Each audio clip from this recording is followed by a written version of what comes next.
Farquhar gets Gaddis for the first out of the 8th. So when you see that, how much does it hurt? A lot.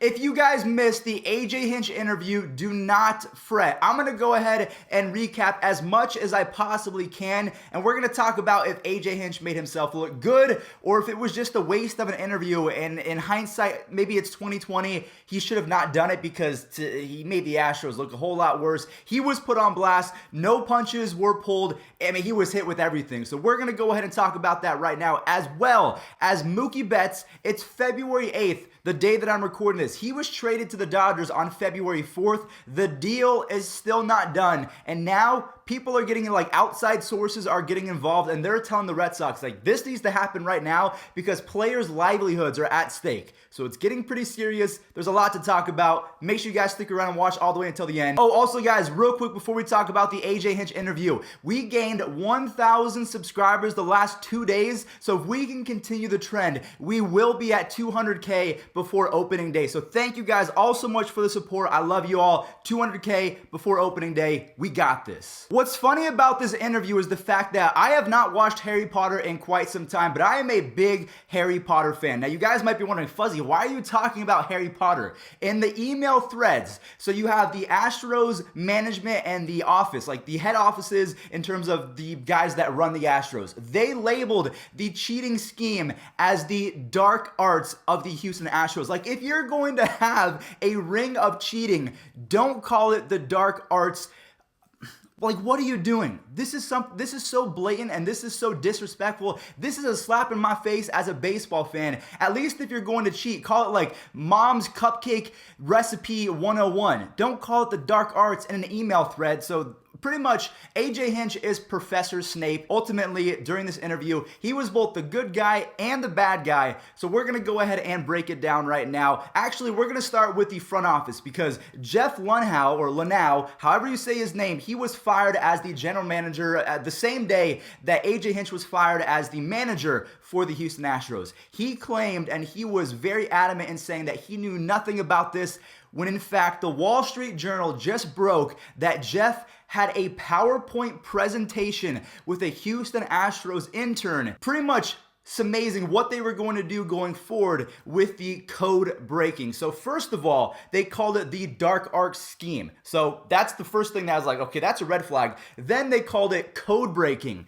You can't have those two in the same sentence. So pretty much what was happening is an intern came in, he had a full PowerPoint presentation about an Excel spreadsheet and algorithm that could detect what the pitching sequence was for the opposing team. So let's say I did 1, 2, wiggle, 4, 3. And then I would put that into the sequence. I would do another 4th wiggle, blah, blah, blah. That algorithm would then detect the opposing team's sequence and thus give you the pitching and the patterns that that team was going to go with for the rest of the game. What they would do at first, so there wasn't a trash can scheme at first. What they would do is they'd have the Excel, they would get the sequence, they would relay it to a base runner, and then the base runner would relay that to the rest of the team. So I hope you guys know that it did not start off with the trash cans. But then the players, they were so good at it and it worked so well, they wanted to up the ante, and that's where the monitor got involved. So the Wall Street Journal broke the news that the dark arts professor, known as AJ Hinch, he didn't really know about the initial prospect of it, but once the monitor got involved, then he started to become suspicious because, again,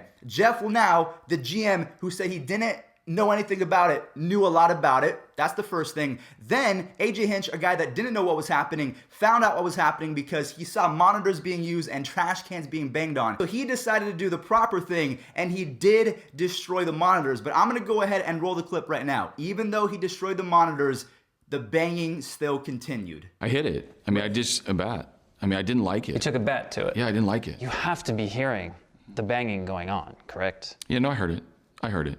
I don't think you process it right away. Is like you hear a lot of things, but I heard it. Question is, why don't you step in at that point and say, guys, knock it off? I wish I would have. I'm not going to lie to you guys, the way that AJ Hinch was presenting himself up until this point, I actually did not mind. He was taking full responsibility. So if you're an Astros fan, if you're just a regular baseball fan, I was about ready to tip my cap to AJ Hinch and say, good job to you. But then he has to say that, yes, he broke the monitors, But after the second monitor was broke, the fact that your team is still banging on trash cans, you are the manager. Your 2 feet are in the dugout, literally 2 inches away down the steps in the dugout. You have a guy banging on trash cans. So yes, you break the monitors, but you're still there and you admit to hearing the trash can bangs even after you do that. So if you're AJ Hinch, and luckily he admitted it, so I don't have to really crucify him that much for this point, he did not call a meeting for the entire team to say, hey, stop with this trash can banging. And I thought maybe breaking 2 monitors would be justification for you to stop and get the point that I don't like this. But then Tom Verducci asked a question and he brought up the fact that there was a poll, pretty much MLB did an investigation where they asked Astros players, would they have stopped if AJ Hinch told them to stop? And they universally said yes, if AJ Hinch told us to stop, we would have. And that's it. That is where the buck stops. AJ Hinch, props to destroying the monitors, but you still heard the banging even after they were destroyed. You knew what was going on, and that's why we are here today. So I want you guys to let me know in the comment section down below. Do you think that he gained any credibility going forward? Do you think that he's going to be given a second chance? Because he did decide to give this interview. And again, I did mention this yesterday. He was very political about this. AJ Hinch could run for president tomorrow, and I would be convinced that he has been trained in the arts of being a professional politician because he knows how to work around answers and not answer the questions. So, I mean, if anything, I think the biggest villain in this is Jeff Lunau, the former GM of the Astros, who said that he did not know what was going on. Then we find out that there was a PowerPoint presentation with the front office with an intern pretty much dictating what they were going to do with this high-tech information. He didn't do anything about it, and his excuse was that it was an email about this long, he read about this much, and then of course the cheating information was down here past where he did not read. And then the Wall Street Journal then unearths the fact that he would come in, we're talking about Jeff Lunau, he would come into the rooms and say, "You guys code breaking? Yo, dab me up, bro, you steal them signs, yo, dope." So it's pretty much Major League Baseball meets Harry Potter. Voldemort is, let's go with Jeff Lunau. Professor Snape is AJ Hinch. So really, as much as I love Harry Potter, this sucks to say. And you guys might say I'm milking this whole situation. I just want to give you guys all of the information because if you're just on Twitter or on Yahoo, sometimes they have 4 different stories. I'm trying to funnel them all into one. So I want you guys to let me know what's going on in your head. Do you like AJ Hinch and the fact that he came clean? Or are you on the side of me where you feel he was very political about it, did not answer the questions? He did call the buzzer situation a joke, so maybe he is just sticking to his guns. A lot of people think that the Astros did use buzzers, but MLB says it did not happen, and AJ Hinch says it was a joke. So I'm going to go ahead and drop that. I don't think that the Astros use buzzers. That's my final say on it. Now we're going to move on to something that is just as frustrating, and if you're a Red Sox fan or a Dodgers fan, you have to be losing your mind right now because the Red Sox traded their best player possibly in franchise history. I would say you have David Ortiz, Manny Ramirez, Ted Williams, and then Mookie Betts as the most talented players in Red Sox franchise history. They just traded him to the LA Dodgers, but like I said, it's been 4 days and the deal is not official. Tony Clark, the MLBPA, the Major League Baseball Players Association chief, the executive, Tony Clark came out and said, the proposed trades between the Dodgers, Red Sox, Twins, and Angels need to be resolved without further delay. So even then, the Jock Peterson trade is not official. He then said the events of this last week have unfairly put several players' lives in a state of limbo. The unethical leaking of medical information as well as the perversion of the salary arbitration process serve as a continued reminders that too often players are treated as commodities by those running the game. So he is pretty much saying that players are not to be used as chess pieces. They're human beings, even though if you guys follow NBA, Andre Drummond has been the star player in Detroit for quite some time. He was just traded to the Cleveland Cavaliers, so that's just another instance that they are not trying to be your friends. It comes down to the little itty-bitty details. Baseball, basketball, football, hockey, tennis, soccer, these are all businesses. You have billions of dollars at stake. So I get what he's saying because players need to know what's going on in their own lives. Do they have to move? Do they have to tell their family that they have been traded? So I understand that, but to say that they're not commodities, they pretty much are.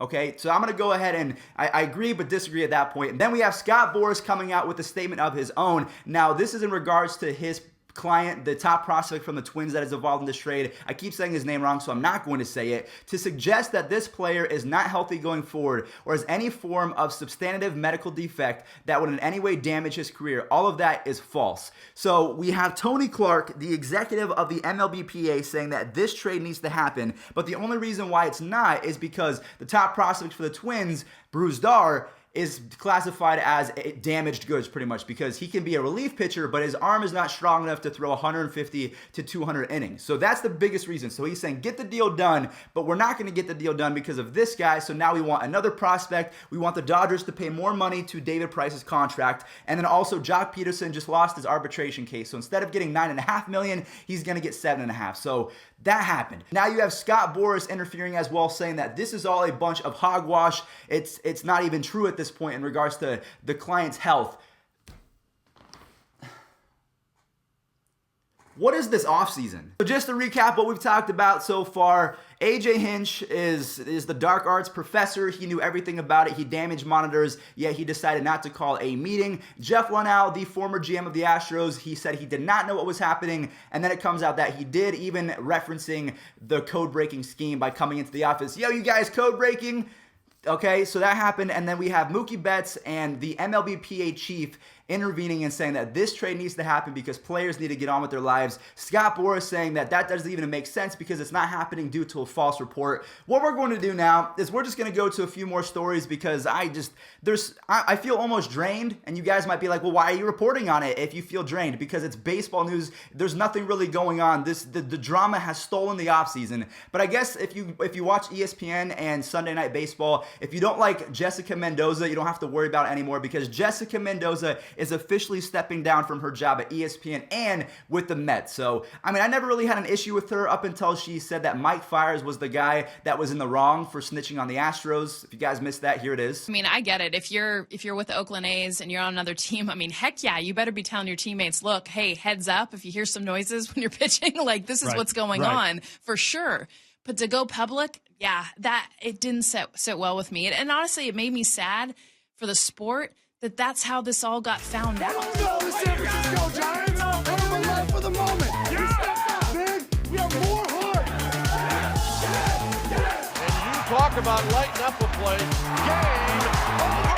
Let's go, Giants, baby.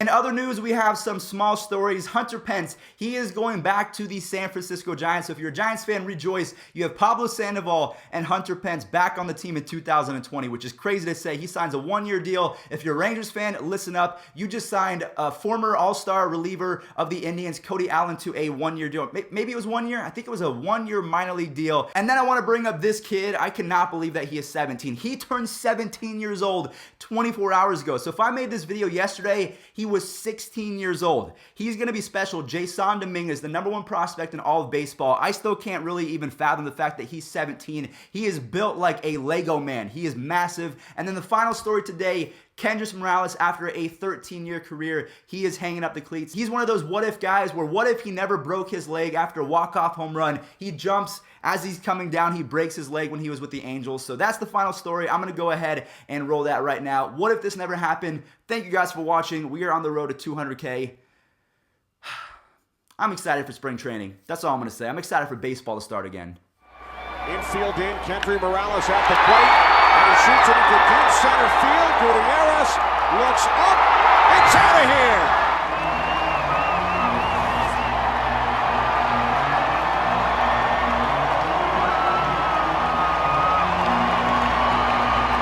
Two out, 2-2 to Kendrys Morales.